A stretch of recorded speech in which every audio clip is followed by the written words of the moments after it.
Joyquilts. What I'm doing tonight is finishing the second row of a border. This border is a little different because I programmed 2 rows in at the same time, and then I've made the adjustments to make them fit into the space. This quilt has a longer top and bottom, so we programmed a row of butterflies in the top and the bottom in addition to the outside border row. So I'm just going to get it started.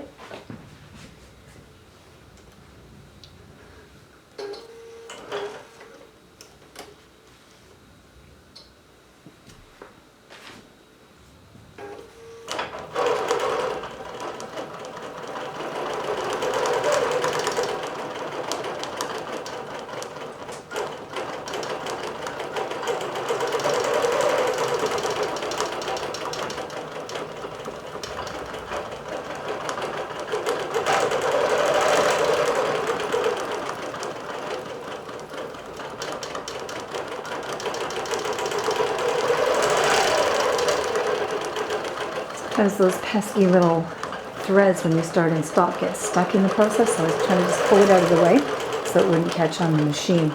So this row of butterflies is going under the swirls that were in the top row, and the same is at the bottom of the quilt. It's just been inverted so the butterflies are standing instead of upside down.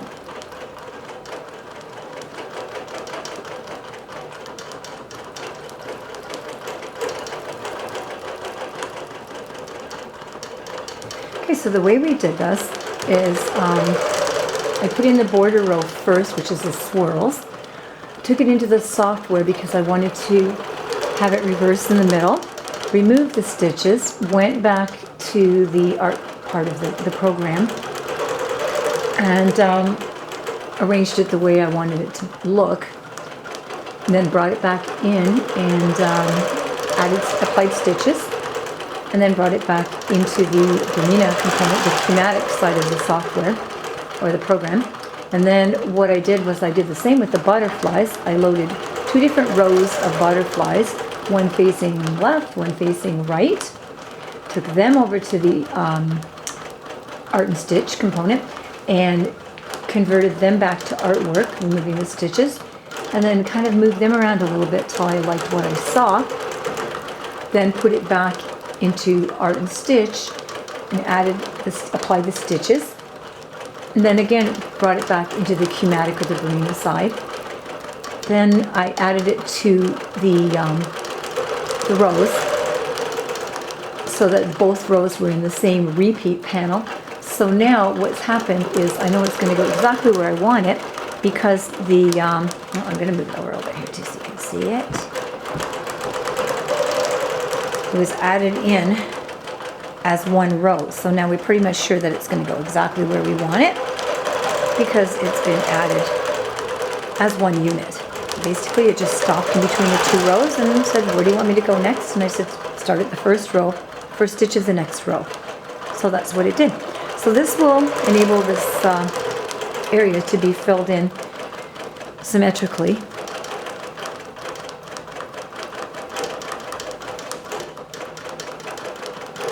This is a pretty amazing quilt. It is Martha Weems of Edmonton, Ontario. She did a lot of embroidery, so that made it really a challenge to get into those areas and add quilting designs. That's why I kind of decided on the double border on the length, because it was a little bit long.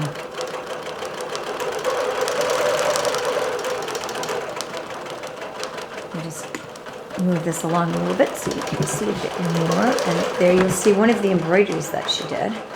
It's very pretty. Floral etchings. It's a Bernina OESD embroidery design. I believe it came with the machine.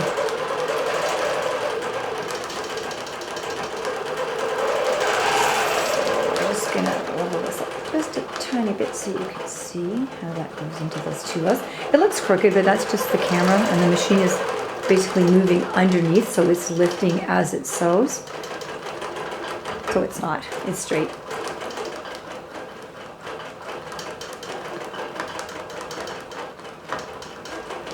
And this row of butterflies will complete this quilt.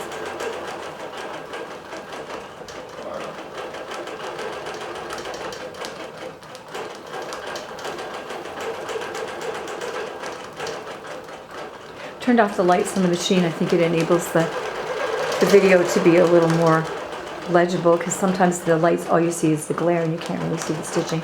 I don't know which way is better, but I'll try this for a change. So when this gets to the center point of the quilt, it's going to reverse those butterflies, and they're going to start with their noses pointing in on both sides. It's a nice detail.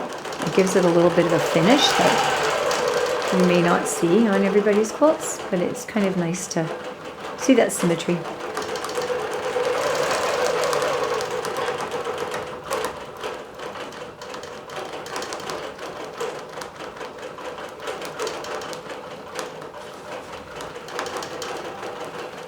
Again, we're working with Metler Polishing thread, white, top and bottom, and an SUK 90 needle, which is the Jersey ballpoint stretch needle, basically.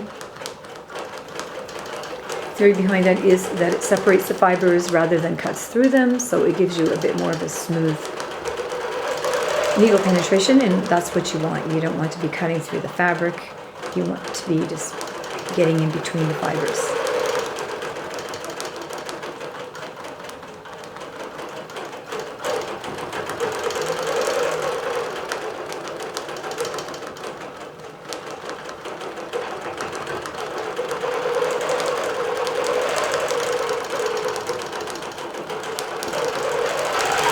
So, almost up to the point where it's going to turn and go the other way, and the quilt is almost done.